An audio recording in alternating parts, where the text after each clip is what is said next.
Katie, and today I am back with how-to episode 2. This week's how-to is how to be healthy, happy, and confident. Really wanted to continue this series because I felt like it was a great base where I could cover many different topics that people might be wondering. My first episode was how to grow taller, earn money, and lose weight. So today I am back with a more inspirational video to kind of kick off 2016, even though it's February, but besides the point. What I'm going to try to do is cover 3 topics in 3 minutes, so a minute per topic. Also, this video is a collab with my friend Fiona. She is an example of this video. Here is a little note from her.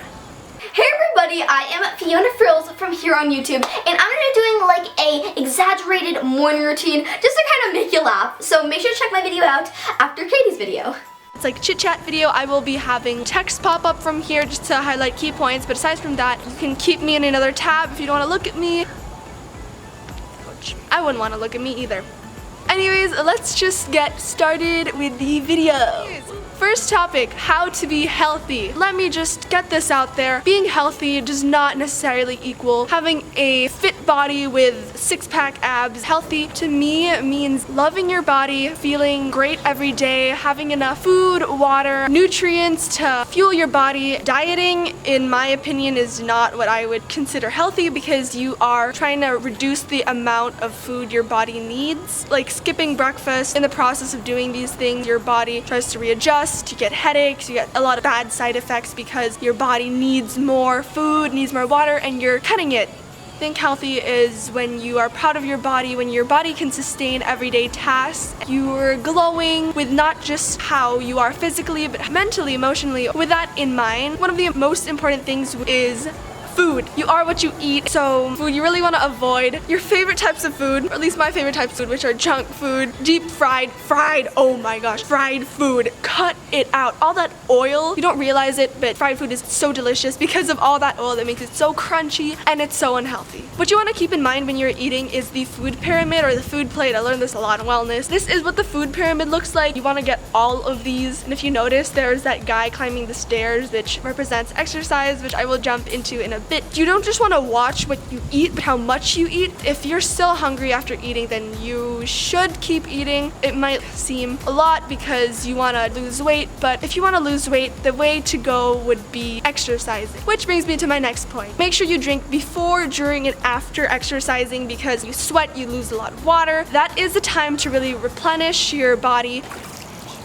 Water. It's so important that you are hydrated. A bit weird and maybe TMI, but a good indicator to see if you're having enough water is if your pee is clear, like water colored. If your pee is yellow or not the color of water, then you need to be drinking more water. Because if your intake is water, that's the output. 2. Now, the best way to lose fat is through cardio exercises, and that is just when your heart is pumping. Leads to a very good lifestyle if you are active and keeping your body in good shape. You want to surround yourself with a positive community that will support you. They will not encourage eating disorders. Stay away from people who are constantly talking about how fat they are. Not everyone can achieve that perfect body because oftentimes the ones you see in media don't even exist, or if they do exist, you don't know what that model has had to go through to get that body. Something I did when I wanted to be healthy was I told everybody I'd be healthy, parents, to my friends. The thing is, if you tell people you want to be healthy, you feel like you have this promise. It's not just you anymore, it's also to other people to be healthy, and you really want to fulfill that goal. You feel this need to really stick to that goal. And that's what I did. I told everybody that, and I think that really helped me. Don't put yourself in scenarios where you will feel tempted. In the long run, you feel better, you are better. Also, exercise motivation. Some people say you should just get it over with first thing in the morning so you have that kickstart and boost to the day, but I just can't. So what I would suggest is to follow fitness accounts or sports accounts that are constantly posting inspiration, food recipes, and having them on my feed all day long because I am on social media like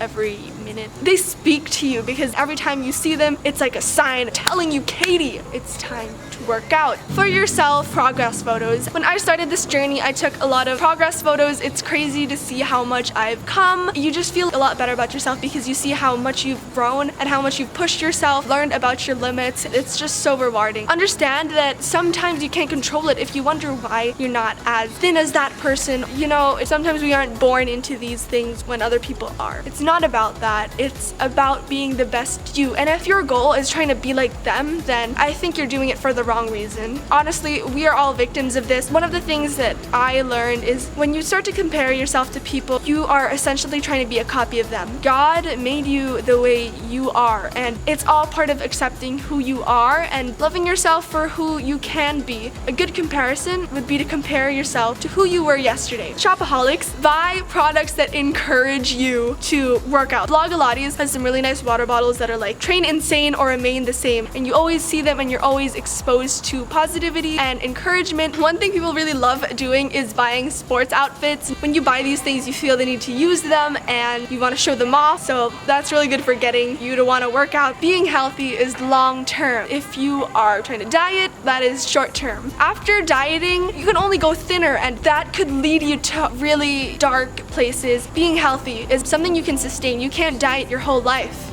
To end on a happier note, that's how to be healthy. Next topic, how to be happy. So there are 3 stages. First part is the past, and whether it's death or failure or something that didn't work out for us, these things may hold us back. Learn from those experiences, accept that you can't change anything, but what you can do is to move on from that. Life is too short to get caught up in things you can't change. Life is about now. It's living in the moment, appreciating present. In terms of the future, it's good to always have an optimistic attitude, an open heart to try new things. Be ready for what the future has in store. Be resilient. Keep going no matter what. If it's hurtful words, you have to learn to not take things to the heart. People are not perfect. People will say things they sometimes don't mean, or maybe they do mean it, but you can't let that get to you. Your self-worth should be based on you. It should not be based on other people. At the end of the day, it should be your opinion that matters. Another really good way to be happy is to give. When you donate things or make other people smile, that really makes you happy. When you see people thankful for what you've done, you really feel good about yourself. Smiling itself will boost your energy and feel the love.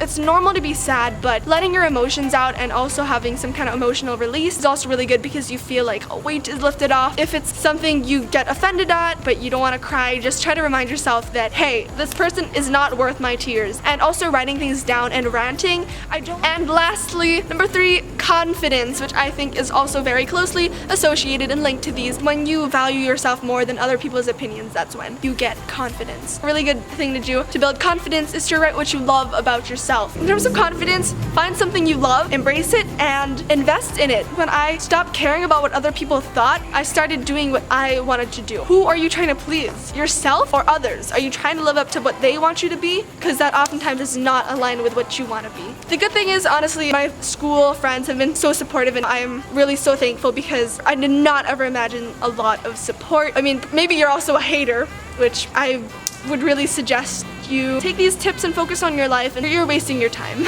Also physically, something you want to do to be more confident, sit up straight, stand tall, don't slump. When you act confident, you do start to feel confident. Even though if at first you're just faking it, it really gets to you. Set goals, have a checklist, and work towards achieving it, because when you see all those goals and things that you have accomplished, you gain a new perspective on yourself. You see what you're capable of doing, and that also boosts your confidence. You shouldn't need to rely on drugs or smoking or anything like that to increase your mood. But let me tell you a story. For me, confidence came when I was not afraid to walk alone. As a freshman in high school with all big scary seniors, it's normal to have this, but I know a lot of my friends are like, wait for me, why do I want to go alone and stuff? Because you obviously don't want to look like a loner, but the thing is, you realize that you know that you are not a loner. You know you have friends. If you're judging me, you probably don't know me. It's just mainly in school, you're very vulnerable to all these social classes, and being able to do these things, if standing your own ground, resisting what you don't want to do, shows that you are confident in yourself. Anyways, I hope you guys enjoyed that video or found it helpful or